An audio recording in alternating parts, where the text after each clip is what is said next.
خبز رمضان أو خبز بيدا من ألذ أنواع الخبز برمضان.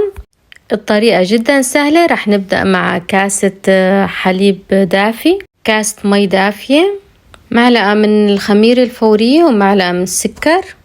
بعد 10 دقايق لتتفاعل الخميرة رح نبدأ نضيف ملعقتين لبن مع ملعقة ملح مع نص كاسة زيت نباتي.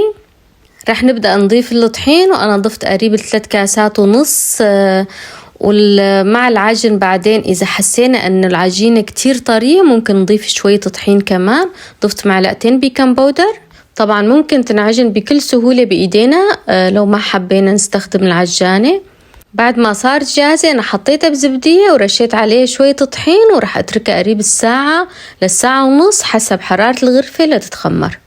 بعد الساعة أنا رجعت للعجين، طلعت معي بهالشكل. رح أقسمها لقسمين لأني رح أعملها رغيفين خبز.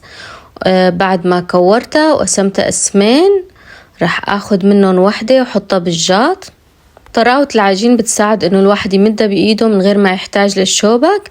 طبعا هلا بعد ما مديت العجين بالشكل اللي شايفينه راح أغطيها وأتركها ترتاح ما بين ربع ساعة لنص ساعة حسب حرارة الغرفة. عندي هون صفار بيضتين ضفت عليهم شوية فانيل ومعلقة لبن وخلطتهم سوا، وراح أتركهم على طرف.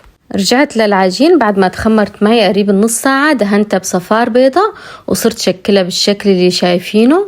وبعدها رجعت دهنتها بالصفار البيض اللي مع اللبن والفانيل، زينته بالسمسم وحبة البركة. والفرن شغال على 230. حطيت الجاط على النص، وبعد ما خبزته قريب الربع ساعة هيك صار الشكل النهائي، وعن جد شكل خيال ولا أروع من هيك. ممكن تشوفوا حتى الاستواء من تحت، وعن جد طالع اسفنجي. يعني الخبزة خفيفة وناجحة 100% إن شاء الله. جربوها وصحة وألف هنا.